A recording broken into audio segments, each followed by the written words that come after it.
Your dreams are bigger, bolder, and more badass than the life you're living now, but something just keeps getting in the way. Join certified coach and former therapist Diane Wingert for the Driven Woman podcast. She'll show you how to get rid of whatever is holding you back so you can stop spinning your wheels and up-level your life. Get ready to hop in and buckle up. This is the Driven Woman podcast, and we're heading for the fast lane.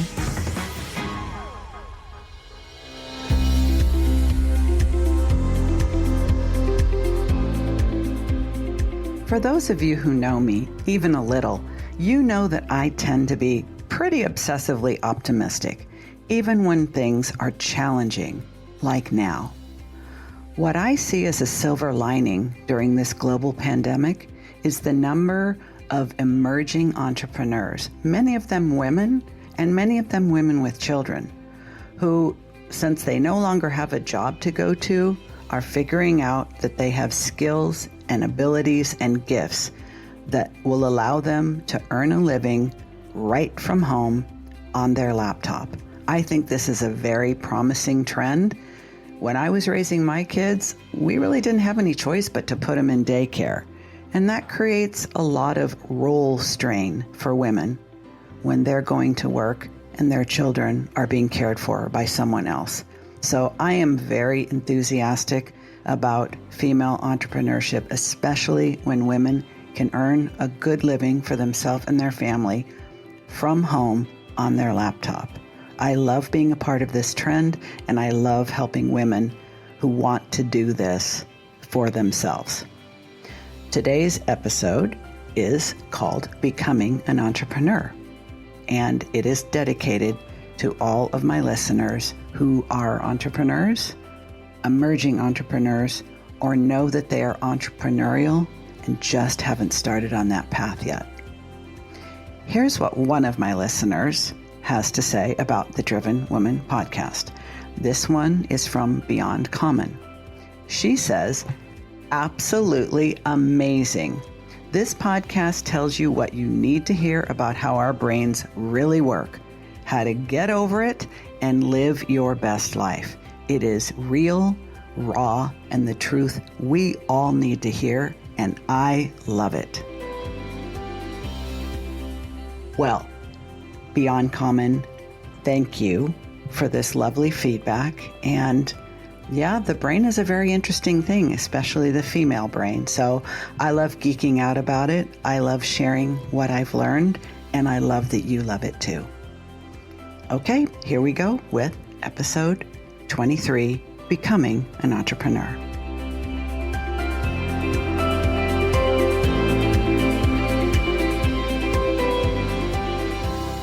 You know, even though I believe I have always been entrepreneurial, actually becoming an entrepreneur has been quite a challenge.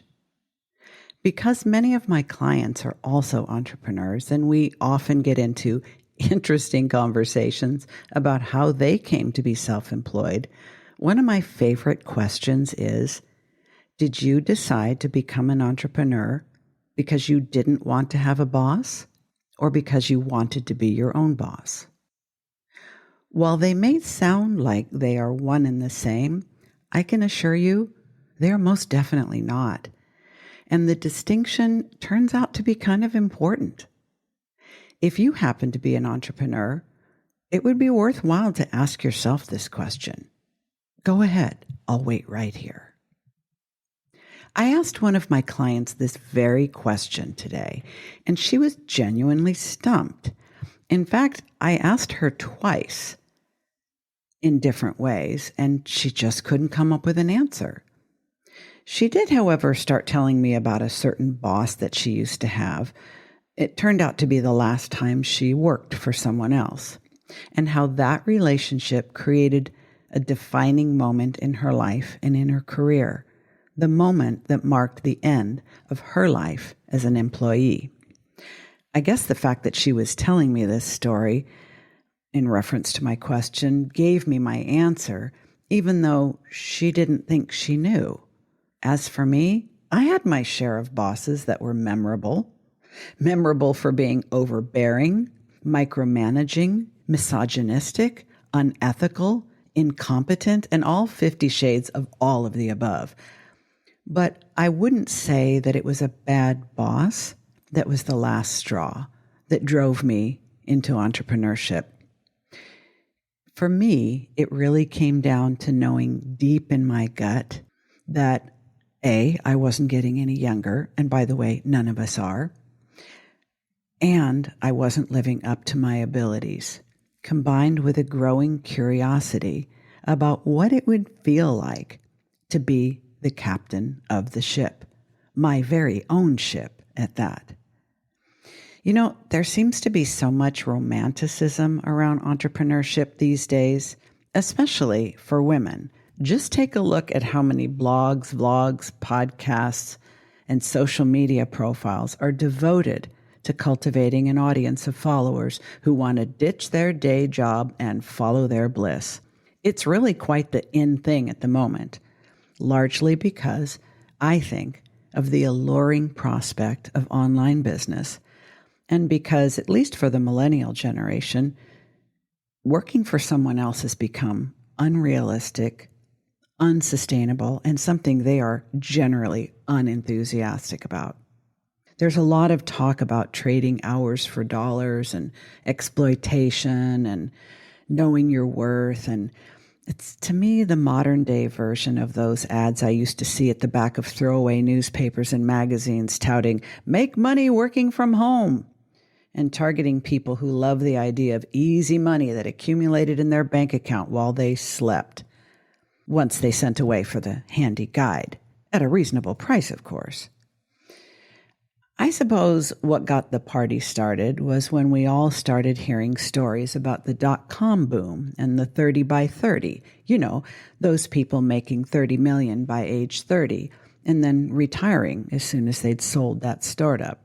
Then there was the mommy blogger phenomenon, in which somewhat bored stay-at-home moms who would start blogging as a hobby only to discover that all the helpful products and services they were so generously recommending to others on their blog were made by companies who would gladly pay them, provided they had enough readers, thereby turning their little hobby into a profitable business. Quite a few people became accidental entrepreneurs when they found themselves with an upside-down mortgage after the crash of the housing market and were unable to find a job because the job market had bottomed out at just the same time. Others of us got dumped into the entrepreneurial game when we were riffed, only to discover that we were now considered too old to be marketable. Baby boomers who can't afford or don't want to retire, single moms who found a way to earn a living online without having to shell out 60% of their take-home for childcare, and differently abled people who needed more than a disability check to make it in today's world. All of these folks are represented in the new entrepreneurial economy. Now, to be accurate, not everyone who thinks they are an entrepreneur who identifies with the title actually is, by the strict definition. Many of them would be more appropriately labeled freelancers or independent contractors, but those titles don't have the same sex appeal and cachet as entrepreneur. Entrepreneur sounds French, and that always spells sexy, am I right? Just watch how people introduce themselves at the next socially distant gathering you find yourself, online or off. And don't forget to suppress your chuckles. I told you so.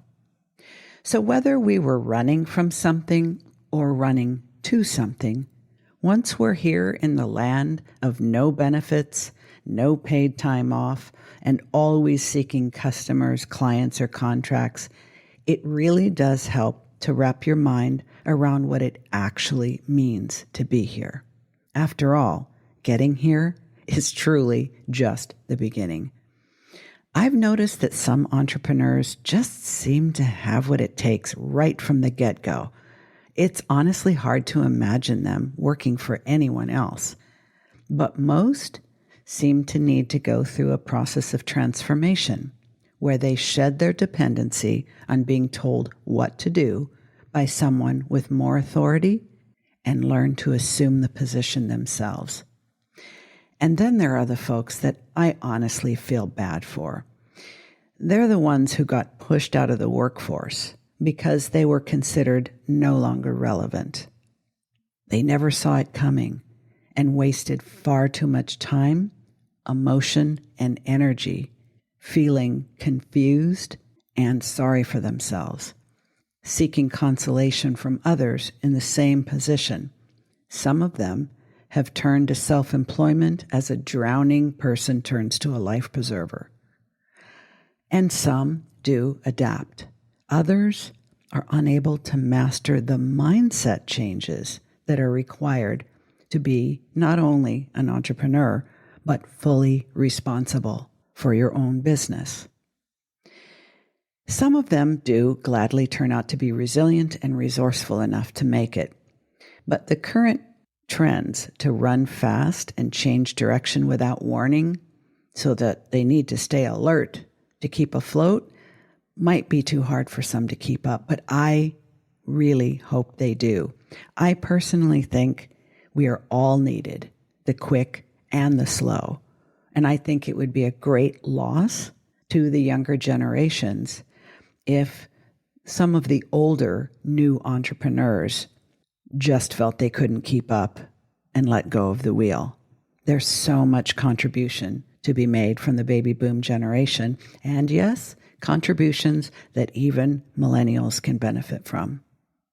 It's been said that as much as 1/3 of the current workforce in the U.S.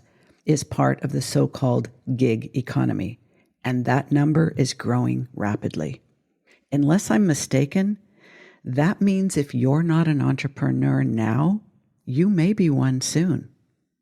I guess it doesn't really matter if you chose to be here or ended up here because you had no other choice. It is a fascinating way of life. And once you make the mental and emotional changes that are necessary to really embrace it, it's hard to imagine going back, even if you have the choice. Hey, I hope you're enjoying listening to the Driven Woman podcast and looking forward to each new episode every Tuesday. Are you ready to take our relationship to the next level? Visit my website at dianewingertcoaching.com. I have a weekly blog. There's a quiz you can take to find out what your ADHD signature strength is, and some other freebies like the 6 Steps to ADHD Mastery or the Driven Woman Roadmap Fast Track to Success. And if you're ready to get serious about going from spinning to winning and taking yourself from driven but distracted to focused, fired up, and flame retardant, you should definitely sign up for a free consultation. We'll spend 30 minutes talking about where you are, where you want to be, and whatever's getting in the way. I won't try to sell you if you're not right for coaching, and I'm not the right one for you. But if you are, this might be the best way to make 2021 your best year ever. Want to hear from someone who's actually worked with me? Have a listen to my client, Rachel. I didn't have you helping me along the way to understand a lot of this stuff. The meds would have been a waste for me, a complete and total waste. I would have had a little bit more energy maybe, but still the habits, whatever. There's no magic pill. It's always going to be something I'm going to have to work on. And I am understanding that and being okay with that and just kind of working through that and thinking and being intentional and stopping myself and doing all of the things for the first time in my life. I'm going to tell you right now, the meds have allowed me to slow stuff down enough that I've never been this effective at anything cognitive ever in my life. But I've also never had it explained to me by somebody who understands what's going on in my head either. You've been listening to the Driven Woman podcast with Diane Wingert. Want more straight talk and strategy each week that will take you from spinning to winning? Don't forget to hit subscribe in your podcast player so you won't miss a single episode. Then head on over to the Driven Woman free and private Facebook group community. See you there.